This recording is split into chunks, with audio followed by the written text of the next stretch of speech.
নমস্কার বন্ধুরা, আমি সঙ্গীতা। আজকে আমি বানাচ্ছি হাঁসের মাংস। তার জন্য আমি দুটো হাঁস নিয়েছি। হাঁসগুলোকে ছুলে রেখেছি।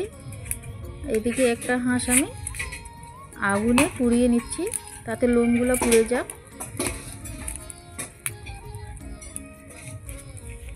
ভালো করে লোমগুলো পুড়িয়ে নিয়েছি। এই যে দুটো হাঁস আমার কেটে নিয়েছি। এদিকে আমি কড়াইতে ফোড়নে দিয়েছি শুকনো লঙ্কা, তেজপাতা, গোটা জিরা, গোটা গরম মশলা আর পেঁয়াজ। তারপরে দিয়ে দিচ্ছি কয়েকটা লেবু পাতা।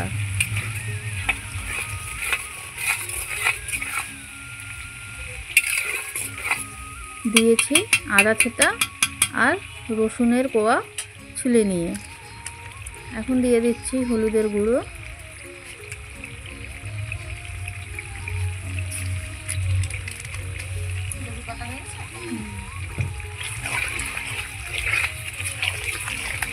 ভালো করে মিশিয়ে নিয়েছি।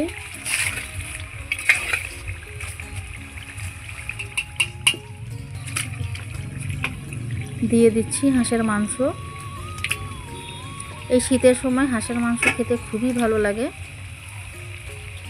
এটা আমাদের পিকনিকের রান্না। আমরা 1 তারিখে হাঁসের মাংস দিয়ে পিকনিক খেয়েছিলাম। সেই রান্নাটাই আজকে তুলে ধরছি।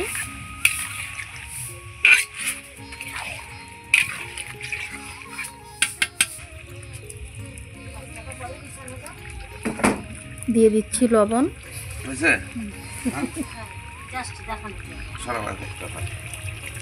ভালো করে মিশিয়ে নিয়েছি।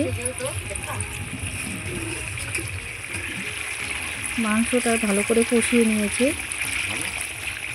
দিয়ে দিচ্ছি জল।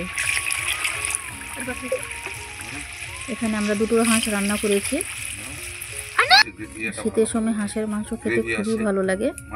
মাংসের কালার আসে।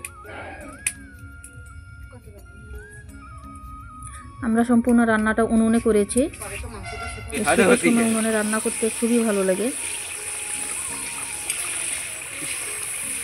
তোমরা কি ওটা পালং শাকের কি একটা দেখলাম এরকম মাউন্ট এভারেস্টের মতো উঁচু, কি ওটা? একটা লাইক করে দিতে গেলে মাছটা যাতে ভালোভাবে সিদ্ধ হয় তাই জন্য একটু জলটা বেশি দিয়েছি।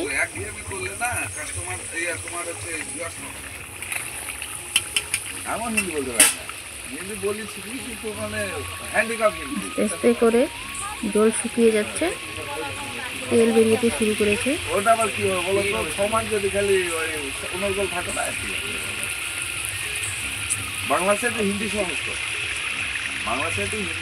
লেবু পাতা দিলে কি হয়, হাঁসের যে একটা গন্ধ থাকে সেই গন্ধটা থাকে না, তাই জন্য লেবু পাতা দেওয়া। অনেক মানুষরা পেঁপে দিয়ে খায়, চাল কুমড়ো দিয়ে খায়। দিয়ে দিচ্ছি গরম মশলা।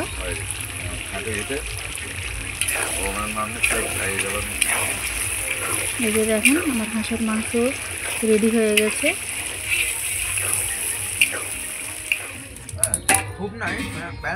এই দেখেন কি সুন্দর হাঁসের মাংস হয়েছে। কোনো ধরনের বাটা মশলা ব্যবহার করিনি, গোটা মশলা দিয়ে করেছি।